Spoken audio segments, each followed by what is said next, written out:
What is the first vegetable you start from seed in the year? For me, it's my onions, and they always bring in the seed starting season. So that is super exciting for me. I'm excited to get going with you. I'm Steffi. I'm a home gardener here in Attleboro, Massachusetts, is zone 6, and I love to take you along for the ride here with me throughout the garden year. So let's get started. Let's talk a little bit about onions. Onions are granted not the most sexy vegetable.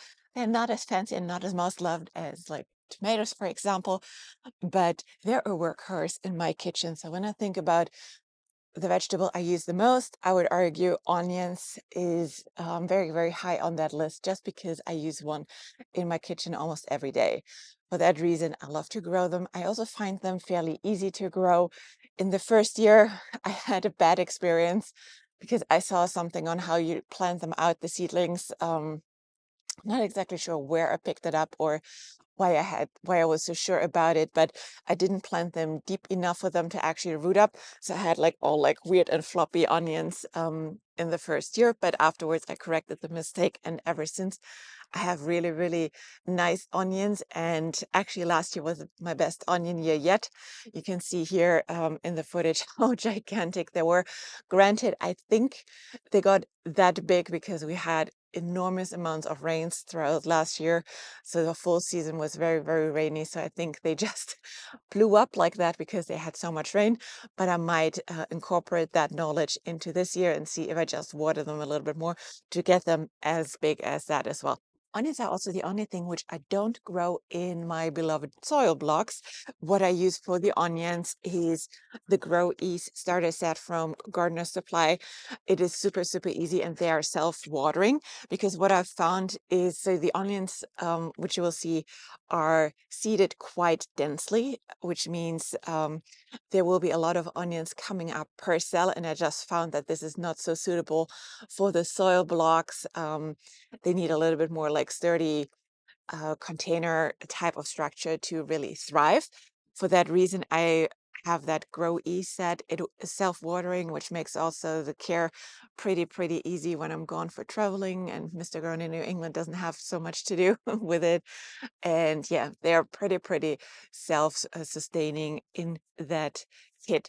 They have also smaller kits. That is the 24 cell one. They have one which is exactly half of the size with 12 cells. Either one of them really works well. And if you are a beginner gardener and just want to start dabbling into seed starting, I can recommend that kit. It's so easy, and it's really lovely to have it all contained. It comes with the, well, let's unpack it quickly. So it is a full starter kit. It is, this is like the little compartment where you put the tray on, which sits in the water reservoir. You have the tray itself. Then that's the seed starting tray. That is the watering tray. Then you have the fabric, which is the water wicking fabric. And then where the seeds are sitting on. So you have the tray, you put this one on the bottom, then the fabric on top. And as you can tell, the fabric here is a little bit longer than the cell because it needs to reach down. So you bend it over on one side so it can really reach down into the water reservoir, and it will soak it up and keep this mat moist, so that the seedlings will track their water from it, because they will sit on top of that. And then you have also the dome with it,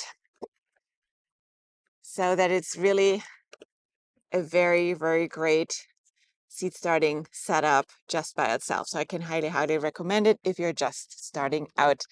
It makes it super easy, and you have everything you need, and only need to add some light, and if you want a heat mat, but even that is more optional than necessary. All right. So what do I use in terms of soil? I typically use those are quite deep cells, so you don't need to transplant or anything in that. The onion will stick around in these cells for me until I plant them out. And what I typically do is I fill them up on the bottom, like the bottom half, with like my soil mixture, which I use for potting up, and then the top layer, like top inch or so I do with seed starting mix or my soil blocking mix on top. That has worked very, very well for me. Just to be a little bit more space saving with my soil blocking mix. It takes a lot of time to make that, to sift and to mix it up.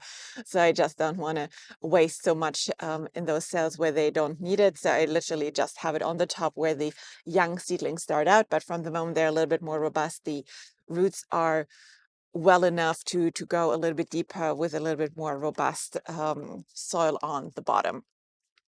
So that's what we're going to do here. We'll plant that out here in my little seed tray to keep the mess a little at bay. When you look for onion seeds, there are typically two type of onion seeds which you need to take into consideration to make sure that you have a variety which will bulb up in your zone. So there's short day onions and long day onions. So the long day onions, for example, is what we will need here in zone 6 because the days are really, really long here for us in the summer. So we will need varieties which are called or are classified as long day varieties to have them bulb up in the end. If you are a lot more south, you will need short day onions because your days, or in the summer, the days are not as long as they are here in the north. So you need different varieties to grow to have onions which blow up. That's very important. I think they have also a few varieties these days which go either way. But to be sure, if you have one which is working in your area and you are not sure if a variety is classified long day or short day, I would recommend to go and get the seeds in the nursery. They will for sure have the ones which will be suitable for your climate. But that is very important to keep in mind. So all of the varieties we will have here are long day onions so that they are able to grow very, very well here. So for example, the Cortland, that is a new to me variety, supposed to be a really nice storage onion. That's typically what I'm looking for. I don't need the Walla Walla big massive onions or anything like that. I want onions which store nice and easy for me so I can use them through the winter. Fun fact, we have now February and I think I've still like 10 or so left from my 2023 harvest in July. Unfortunately, it won't last me until I have my next harvest because it will get us to July or August. But almost made it through the year. And this year I'm actually growing more, almost double than what I've grew last year. So with what we have in 2024, we might be able to actually make around the year before we have before we run out. So we'll see. And so the Cortland, then we have the New York Early. This is one I grew. This is now my third year in a row. I really enjoy them. They're a little bit on the smaller side, but again, like we don't eat that massive onions, and those store really, really well for me. And then the Isla Craig, same thing like the New York Early. I think it is just like a yellow one. Yeah, a sweet onion. Stores super, super well.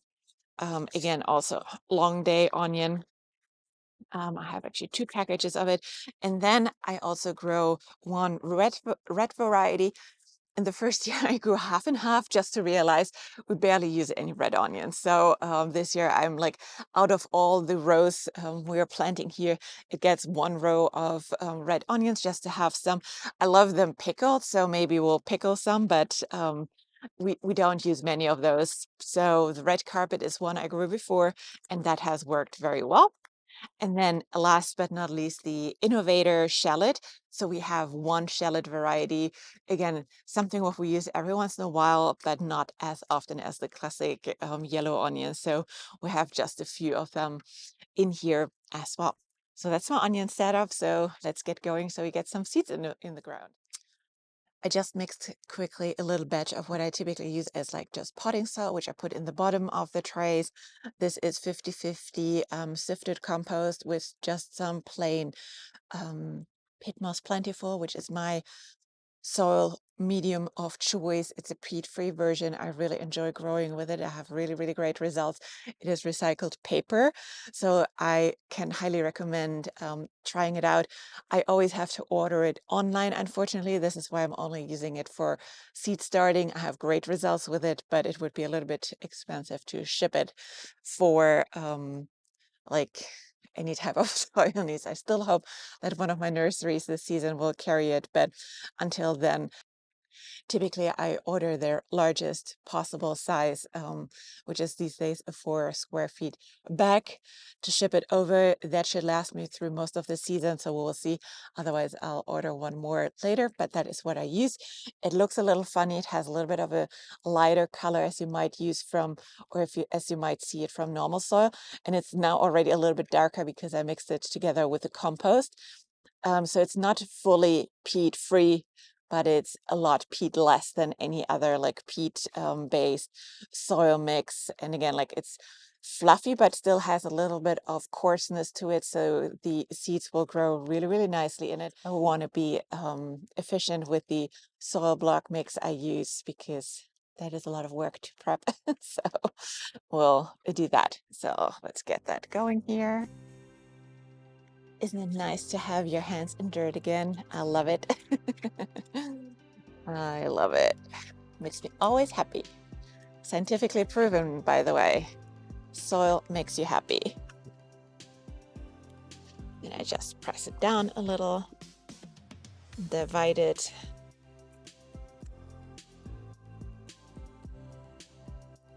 I don't compact it too much, just to make sure that I don't have some weird random air pockets here.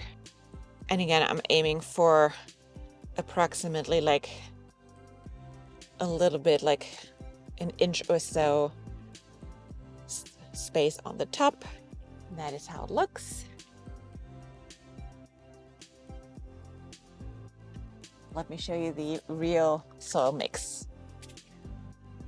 There is a big difference in the soil blocking mix in terms of like how fine this is, and that is what we're aiming for. It should be really, really fine versus this one over here has a lot more coarseness to it. So that's on the bottom. Soil blocking mix comes on the top. All right, and then I'll just take my tray and add that. And then I'll press a little bit down, and that is usually exactly the depth we need to plant the onions. And then there will only be a little sprinkle on top again. I can always highly recommend to write your labels before you get started because labels take always for me the longest time. So I have my labels here already. So the red carpet, I always grow like one full row. So I have like just one label at each row. With the onions, I always plant them thick. So what do I mean by thick? I don't know. Like a good sprinkle, which is about like, I don't know, 10 seeds per cell or so. They don't mind to be crowded. You can always thin them out. The onion seeds also don't last very, very long. Although I have tried them last year with an old package from the year before, and they have germinated just fine for me. So for that reason, you don't need to dump the full seed package here in 4 cells, but I'll do a good amount. And if it's necessary, you can always thin a few ones out, but this really ensures that you have great germination. All right, next one is the innovator shallot. So that was, for example, one which I had last year. So that one I do grow, I do seed a little bit thicker and probably use up all the remaining ones, just in case. That is also what makes onion seeding fast. And then just I press them a little bit into the ground. Like I always have the habit to like fold up the seed packages which are empty. That's like my little bookmark to remember that is an empty one. Then I have here an Isla Crake.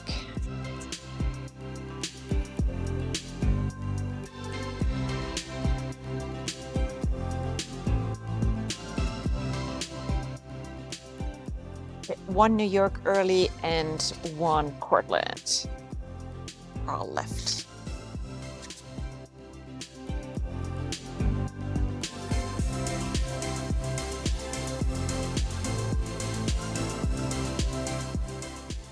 To have space for 144 onions, which is a lot, but again, we'll use them almost every day of the year. And when you calculate, that doesn't bring you through the year. So that is a good amount of onions.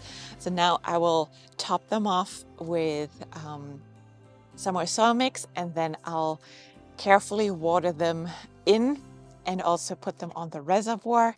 And then they go downstairs on the seed starting station with the lid on top of it for probably, they germinate usually well for me, so probably a week on the heat mat for germination, and then I'll take them off and just let them grow. They get every once in a while a little haircut.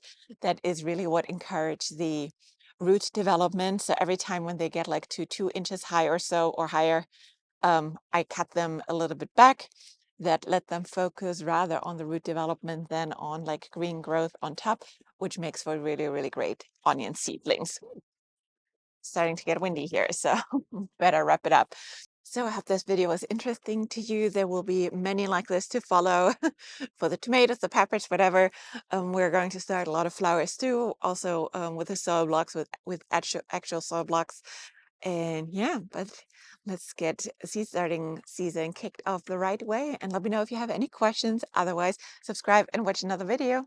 Thank you.